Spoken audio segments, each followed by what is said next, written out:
Протест перед открытием. Досмотрите это видео до конца, и вы узнаете, что резко возмутило таджиков. Подписывайтесь на наши обновления и точно будете в курсе всего самого актуального. Более 40 жителей столицы, чьи дети были исключены из списка учащихся новой российской школы в Душанбе, обратились к властям за справедливостью. Посольство России в Таджикистане сообщило, что с родителями готов встретиться директор школы. За день до начала нового учебного года, 31 августа, они собирались сначала перед посольством России в Душанбе, затем перед новой школой в микрорайоне Заравшон столицы и потребовали объяснений от представителей посольства России и директора школы. Российское посольство попросило родителей за ответами на свои вопросы обратиться к руководству школы, но с руководством они встретиться так и не смогли. В День знаний 1 сентября родители собрались у здания Министерства образования и науки, и они требовали от чиновников этого ведомства ответов на свои вопросы. Об этом они сообщили на видео, которое было направлено в адрес редакции Азия Плюс. Между тем, в Министерстве образования и науки сообщили, что по этому поводу министерства никто не жаловался. Как вы относитесь к такой ситуации? Свои ответы напишите нам, пожалуйста, в комментарии.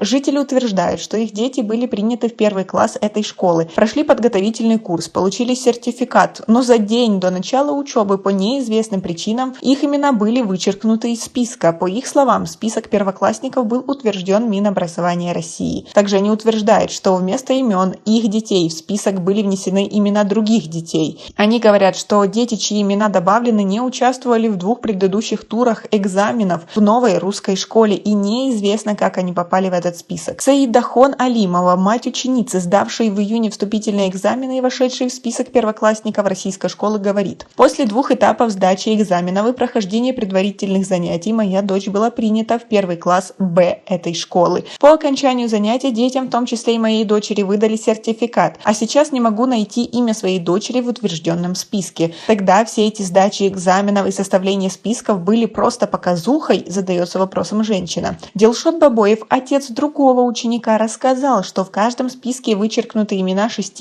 и более детей, а вместо них вписаны имена других учеников. Он также удивлен тому, как был изменен утвержденный список. В связи с этим родители требуют от посольства России, руководства новой школы и представителей Миноборнауки принять их детей в 1 класс новой русской школы, а также установить ответственных за внесение изменений в утвержденный список. Напомним, что это одна из 5 новых школ, построенных Россией в Таджикистане, которые 1 сентября открыли по видеосвязи Эмомали Рахмон и Владимир Путин. Комментарии от посольства были получены 2 сентября. В связи с поступающими к нам обращениями родителей, обеспокоенных сложившейся ситуацией с поступлением их детей в русские школы в Таджикистане, хотели бы сообщить следующее. По взаимной договоренности сторон вопрос о конкурсном отборе школьников находится в компетенции Министерства образования и науки Республики Таджикистан. Российская сторона в лице Алтайского государственного педагогического университета по поручению Министерства просвещения России отвечает только за подбор учителей и соблюдение российских